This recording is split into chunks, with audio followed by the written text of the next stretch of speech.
කැලණි විශ්වවිද්‍යාලයේ ජනාධිපතිගේ ගජය චන්ද්‍රිකාගේ සාරිපටින් අනුර කුමාරගේ පිහිටෙන් තෙල් සංස්ථාට ආපු ගජය අනු චන්ද්‍රිකාගේ ආණ්ඩුවේ කෘෂිකර්ම ඇමතුනාම නිදහස් කරලා කෘෂිකර්ම අමාත්‍යාංශයට ගත්ත ගජය රනිල්ගේ ආණ්ඩුව රනිල් මෛත්‍රික ආණ්ඩුව කාලේ දූෂණ විරෝධී කමිටුවට නියෝජ්‍ය අධ්‍යක්ෂ කරලා නිදහස් කරගත්තු ගජය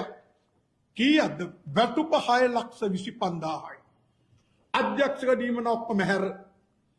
පාවිච්චි කරන වාහනේ බෙන්ස් එක කිලෝමීටර් 2යි 3යි BMW රථයකුත් තියෙන සභාව ඇතුළේ කලමනාකාර අධ්‍යක්ෂකත් BMW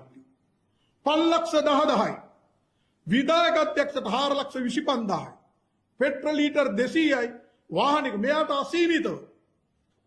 මෙයා සුපිරි වාහනේ යන ගමන් කෝටි 85ක මෙට්‍රික් ටන් 22,500ක් මාස 15ක් තියාගෙන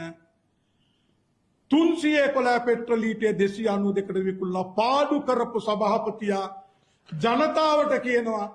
වැද්දන්ටත් එහා ගිහිල්ලා ගෝත්‍රික වැඩි බණ කියනවා පුනරුද වැඩි බණ වැඩි ගමන් යන්න එපා හදිසි වෙන්න එපා අනවශ්‍ය ගමන් නැහැ අනවශ්‍ය ගමන් යන්නේ ආණ්ඩුවේ ජනතාවගේ සල්ලි වලින් කරු ජනාධිපති උතුමානෝ පාර්ලිමේන්තුවේ අංශවතර 3 වෙනිදා කියපු තොග මාස 2කට ඇති හොඳට මතක තියා රටක් පාලනය කරන්නේ බුද්ධිමත්ව කයියෙන් නෙමෙයි මුන් වැඩ බැරිට ආසල්ලා කියන්නේ ඒකයි මං ඇහුවේ මේකුන්ගේ ඇමතිකන් සභාපතිකන් ගලවලා මඩුවල්ගෙන් තලලා සිරගත කරන්න ඕනේ නැද්ද කියලා ජනාධිපතිගෙන් අහන්න